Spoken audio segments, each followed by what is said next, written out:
अच्छा, तो हम शुरू करते हैं अपना फर्स्ट चैप्टर।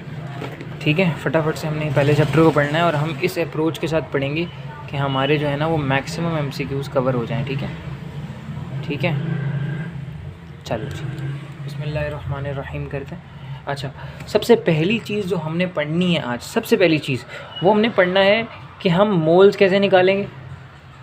ठीक है, अच्छा, तो मोल्स कैसे निकालते हैं? मोल्स का फार्मूला होता है कि कभी भी अगर आपको मोल्स निकालने पड़ जाए, मोल्स का फार्मूला होता है मास अपॉन मोलर मास। ठीक है भैया, मास अपॉन मोलर मास। ये मास कौन सा होगा? ये वो मास होगा जो सवाल में दिया हुआ होगा। ये कौन सा मास है? ये मोलर मास वो होता है जो हम हमेशा खुद निकालते हैं, कभी भी हमें निकाल के नहीं दिया जाता। हमेशा हम मोलर मास को क्या करते हैं? खुद से निकाल रहे होते हैं। ठीक है, तो ये वो मोलर मास हो गया और उसके बाद ये मोल्स हैं। अच्छा, एक सवाल देख लेते हैं। मिसाल के तौर पे सवाल लिखा हुआ है भैया, calculate the number of moles in 8 gram of CH4। अब ये कैसे निकालेंगे? हमें नंबर ऑफ मोल का फार्मूला पता होना चाहिए। अच्छा, इसी फार्मूले को शॉर्ट फॉर्म में कैसे लिखते हैं? नंबर ऑफ मोल को शॉर्ट फॉर्म में लिखते हैं n, स्मॉल n।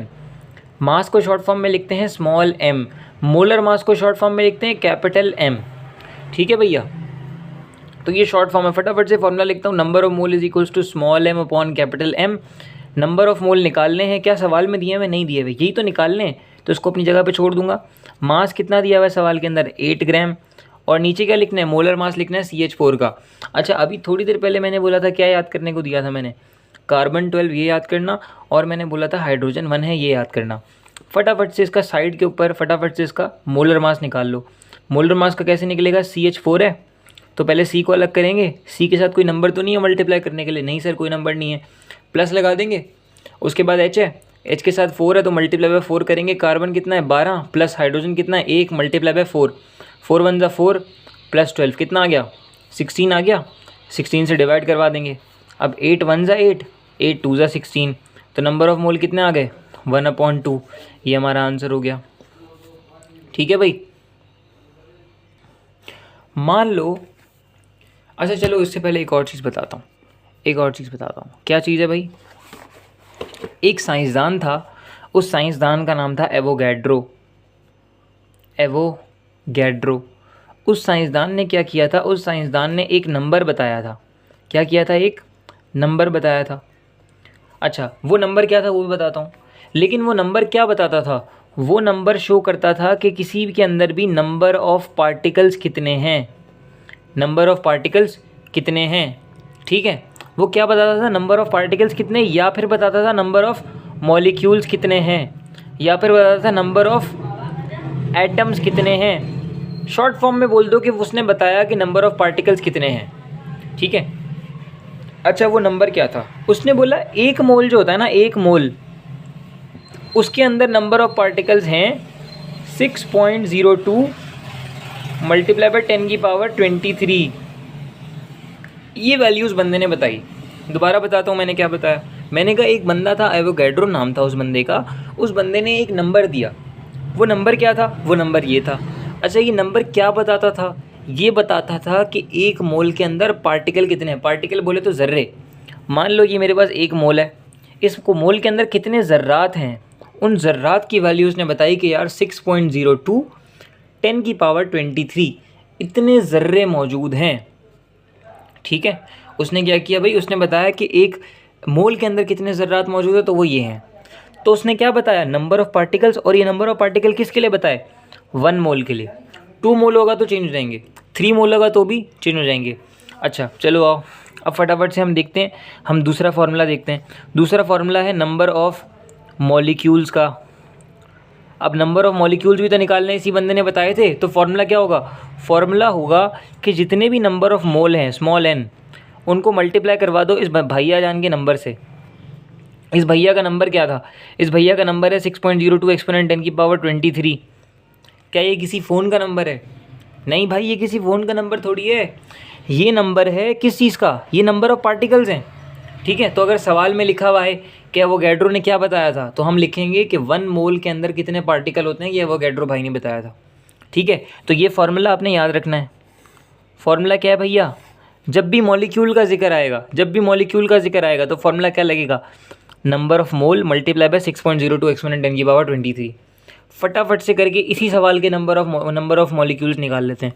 देखो इस सवाल में क्या बोला था उसने, 8 ग्राम है CH4, तो मैंने पहले क्या निकाल लिया, पहले मैंने मोल्स निकाल लिए थे। अगर मैं आपको बोलूं कि इन्हीं मोल को इस्तेमाल करते हुए मॉलिक्यूल निकाल लो तो निकल जाएंगे। देखो कैसे, देखो मॉलिक्यूल तो नहीं है ना मेरे पास, तो मैंने नंबर ऑफ़ मॉलिक्यूल को नीचे कॉपी कर दिया अपनी जगह पे, नंबर ऑफ़ मॉलिक्यूल को मैंने अपनी जगह पे कॉपी कर दिया। मुझे बताओ क्या मेरे पास नंबर ऑफ़ मोल्स हैं, क्या नंबर ऑफ़ मोल्स हैं? हाँ मेरे पास नंबर ऑफ़ मोल्स हैं। नंबर ऑफ़ मोल्स की वैल्यू कितनी है, 1/2 है, मल्टीप्लाई बाय, ये वैल्यू तो भाई फॉर्मूले की है, ये मैं खुद से थोड़ी लिख रहा हूँ, ये तो फॉर्मूले की वैल्यू है, तो मुझे ये भी लिखनी पड़ेगी, 6.02 मल्टीप्लाई बाय 10 की पावर 23। अब इसको सॉल्व करने के लिए ना आपको थोड़ी सी बेसिक मैथमेटिक्स आनी चाहिए, ठीक है, कोई टेंशन की बात नहीं है, वो थोड़ी सी मैथमेटिक्स भी मैं आपको सिखा दूंगा, कोई मसले की बात नहीं है, ठीक है, फटाफट से सिखा देता हूँ वो भी। देखो सबसे पहले तो देखो ये जो वैल्यू है ना, जिसके साथ हम खेल रहे हैं, मल्टीप्लाई बाय 10 की पावर 23, ये जिसके साथ हम खेल रहे हैं, अक्सर क्या होगा भाई, ये देखो इसको देखो, अक्सर क्या होगा जब आप MCQ सॉल्व करने बैठेंगे ना, तो वो ये वाली जो जगह है ना, ये वाली जगह, इसको वो चेंज करके कभी 22 लिखेगा, कभी वो इसको चेंज करके 24 लिखेगा, कभी वो 1 बढ़ा के लिखता है, कभी वो 1 घटा के लिखता है। तो हमें पता करना चाहिए कि भैया ये वैल्यू कैसे बढ़ती है, कैसे घटती है। अब मैं आपको समझाता हूँ कि ये क्या चक्कर है। देखो एक्सपोनेंट क्या होते हैं, देखो एक्सपोनेंट होता है 10 की पावर की कोई भी चीज़, ये होता है एक्सपोनेंट। क्या होता है ये, एक्सपोनेंट, ये होता है एक्सपोनेंट। मान लो मेरे पास लिखा हुआ है 2 मल्टीप्लाई बाय 10 की पावर 3, और ये मल्टीप्लाई हो रहा है 3 मल्टीप्लाई बाय 10 की पावर 4 के साथ, ठीक है। अब ये क्या है, ये एक्सपोनेंट्स हैं, ये क्या है, एक्सपोनेंट्स है। अब देखो इसकी मल्टीप्लिकेशन कैसे होती है, इसकी मल्टीप्लिकेशन ऐसे होती है कि ये तो एक नंबर है ना, नॉर्मल नंबर, क्या ये नॉर्मल नंबर है, नहीं सर ये तो एक्सपोनेंट है, ठीक है सर क्या ये नॉर्मल नंबर है, हाँ भैया ये भी नॉर्मल नंबर है, क्या ये नॉर्मल नंबर है, नहीं ये तो एक्सपोनेंट है, ठीक है। तो देखो नॉर्मल नंबर को तो नॉर्मल नंबर से मल्टीप्लाई करवा दो, क्या बनता है, 2 3 6 बनता है, लेकिन सर एक्सपोनेंट आपस में मल्टीप्लाई नहीं होते। अब क्या होता है एक्सपोनेंट के साथ, देखो एक्सपोनेंट्स के साथ क्या होता है, एक्सपोनेंट अगर तो वो मल्टीप्लाई हो रहा है तो पावर उनकी प्लस करते हैं हम, एक्सपोनेंट तो करना सबसे आसान काम है। अगर वो मल्टीप्लाई हो रहा है तो हम उसकी पावर को क्या करते हैं, प्लस। अगर वो डिवाइड हो रहा है तो हम उसकी पावर को क्या कर देते हैं, माइनस। अब मुझे बताओ ये दो वैल्यूज़ आपस में क्या हो रही थी, मल्टीप्लाई, तो इसकी पावर और इसकी पावर क्या होंगी, प्लस होंगी, ठीक है ना। दो वैल्यूज़ क्या हो रही थी आपस में, मल्टीप्लाई हो रही थी ना, तो इसकी वैल्यू और इसकी वैल्यू क्या होंगी आप ऊपर, प्लस। तो मैं क्या करूँगा, एक्सपोनेंट का निशान लगाऊंगा पहले, तो ये एक्सपोनेंट का निशान मैंने लगा दिया, 6 मल्टीप्लाई बाय 10। अब इसकी और इसकी पावर को प्लस कर दूंगा। अब ये 3 है इसकी पावर क्या है, 4 है, तो 3 और 4 कितना हो गया, 10 की पावर 7 हो गया। समझ में आ रही है बात या नहीं समझ में आ रही, सर समझ में आ रही है।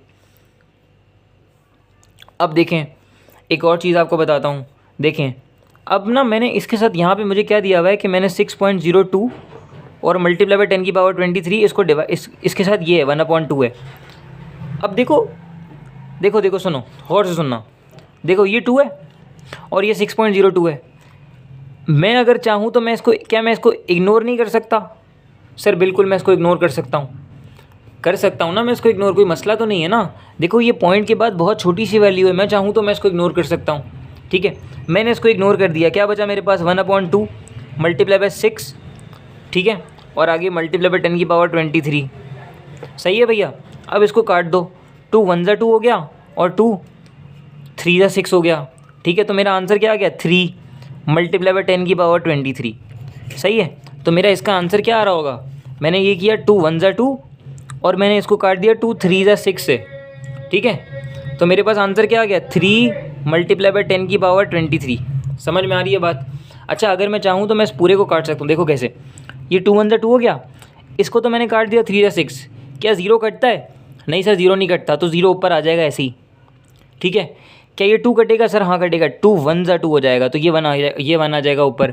अब सर जहाँ पे पॉइंट लगा हुआ था वो पॉइंट ऊपर लगा दो वापस, तो ये भी आपका आंसर बन सकता है। ये भी आंसर सही है बिल्कुल, और ये आंसर भी सही है, 3.01 मल्टीप्लाई बाय 10 की पावर 23। इसको हमने कैसे किया, इसको हमने पहले 6 को काटा, 2 3 जा 6, पॉइंट को ऊपर भेजा, 0 तो कटते ही नहीं, 0 को भी ऊपर भेजा और 2 1 जा 2 कर दिया हमने। समझ में आ रही है बात। मोल्स और मॉलिक्यूल्स निकालने आए,